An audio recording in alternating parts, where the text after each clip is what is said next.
Hi guys, as some of you might know, I attended my first ever International House Teacher Training Conference in Budapest. In this video, I'm going to share my 5 takeaways from this 2018 conference. If you're new here, I'm Alistair from ALS Action English. Teachers, share with other teachers. English, maths, geography, science, whatever the subject. Our profession relies on the sharing of best practice.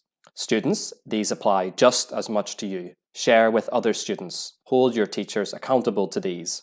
Remember, they are partly responsible for your learning. Takeaway number 1. Real-life skills and language not only can be taught together, they must be. James Egerton, a former colleague of mine in Riga, currently in International House Rome, challenged everyone about the necessity of combining grammar, vocabulary, speaking, and the other skills and systems with the real-life application of what he coined as media literacy, the ability for someone to judge the validity and reliability of information we are constantly bombarded with online. Stark examples were given, and statistics show that many people blindly trust the myriad of information presented to them daily on their screens. Despite increased awareness of fake news threats, it's paramount to apply critical thinking even when consuming information from trusted sources. One of the best examples is a 1957 BBC story about spaghetti harvesting, which, despite being an April Fool's joke, had more than 50% of the British population tricked. It's frightening. James, in his demo lesson, showcased how media literacy can be covered in line with the coursebook, as well as convincing us that 21st century skills and learning a language go hand in hand. His presentation notes, including a link to the April Fool's video and also takeaways from the conference, can be found in his blog, which I highly recommend. The link is in the description below.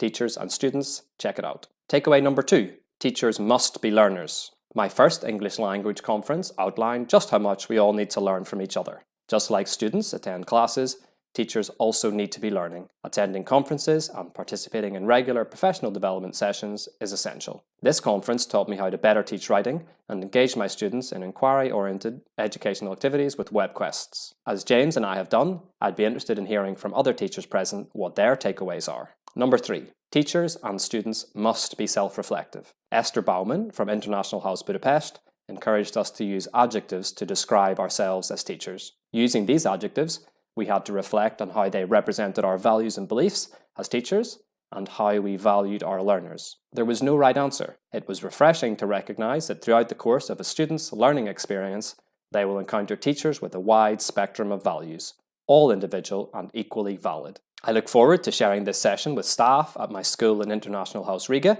and additionally hope to invite my students to self-reflect on their learning, which leads perfectly to my next takeaway. Number 4. Student autonomy. Teachers as facilitators came up time and time again throughout the day. Don't be a sage on the stage. Rather, be a guide on the side. One way to achieve this, rather than the traditional and usual method of teacher-led lessons, is to have students ask questions. My seminar on minimizing L1, your native language, and maximizing L2, a second language, concluded with the attendees writing one question on a post-it note before moving around the room and discussing with others. I've recently started doing this in all my classes. Students generate their own interesting questions from the coursebook content rather than merely using the set questions provided. Teachers, if you aren't doing this, start now. Students, if your teachers aren't having you ask questions, change this. And takeaway number 5. Everything comes back to the why. Why are you learning English? Why did you attend this conference? Why are you teaching English?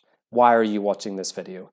Why do you do what you do? Why do you get out of bed in the morning, and why should anyone care? People don't buy what you do, they buy why you do it. I encourage you to read Simon Sinek's book, What's Your Why? Also, whether you're a teacher or a learner, I suggest watching this video on 20 advanced words Americans and Brits say differently. Thanks so much for watching, and I'll see you over here in this video.